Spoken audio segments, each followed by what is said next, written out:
Do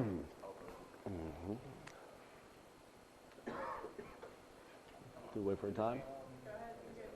Sure.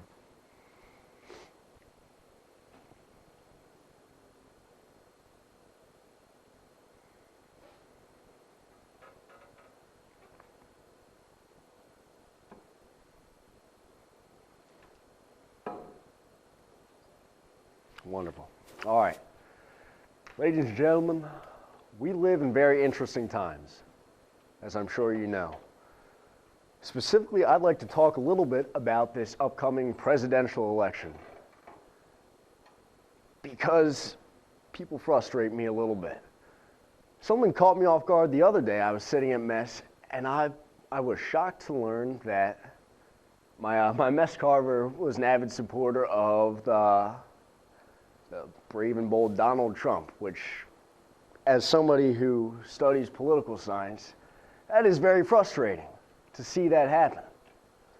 Moving on to other aspects of the political field, I'm not sure if any of you are aware of this, but there's the whole situation with the national government trying to access information on an iPhone that belonged to a terrorist who shot up a building.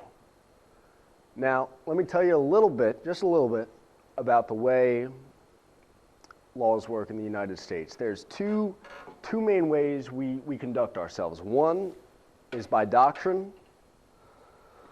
The United States Constitution, if it's spelled out, you have to follow it. The other way is by precedent. Now, precedent is established by the court system. And a lot of what we do has been decided by people who weren't elected, which some people think is a little dangerous, but it also helps us evolve and adapt with new laws to adjusting climates. Did you know that nowhere in this document does it mention once privacy? That's interesting, right? Something that has become such an enormous debate, such an enormous issue in the United States, that word doesn't appear once. However, precedent exists. Let me think a second. Griswold versus Connecticut.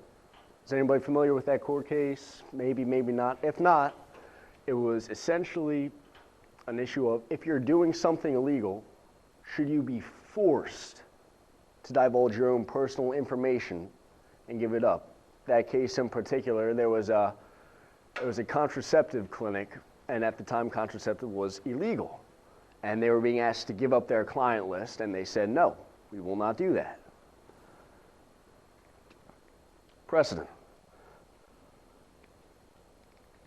So what are we going to decide now? Because, ladies and gentlemen, when we bring our next president into office, whoever it's going to be, we're going to set a precedent. We have some say in what that's going to be. If you allow a president to come into office that says, yeah, that guy's a terrorist, give up the iPhone code, we deserve to know. Where's that going to lead next? Because even if the president that comes in is the best thing that could have ever happened to this country, if he is the world leader that we have waited for our entire lives, he's not going to last forever. Somebody else is going to come in. And we cannot guarantee with any certainty that they're going to be a competent leader. And what do they do with this new precedent now? They can do what they want with it because it's established. That's now the law. So take time, think to yourself. A lot of politicians love to use pathos when they speak. They like to get into your emotions. That's how they rally large groups of people together to vote for them. Calm down. Don't buy into all the hysteria and think. Think about what these people want to do, because I promise you that even if you like what they're doing and they set a precedent, moving forward, it could be in somebody else's hands entirely. If your guy wins, 4 years later, he might not, or she might not. You don't know that. Don't be short-sighted. Think about what's going to come next. Because the precedent you set doesn't last for today, or 2 days, or months. It lasts up until the next incident, because that's what happens with these court cases. Court cases arise because something bad happened. People are upset. Something went wrong, and we should not have to wait for that to happen to fix it. We can fix it now. Think about what you want to happen, what you want our country to be like, what laws you want to govern your life. Think rationally and set a good precedent for your future. Thank you.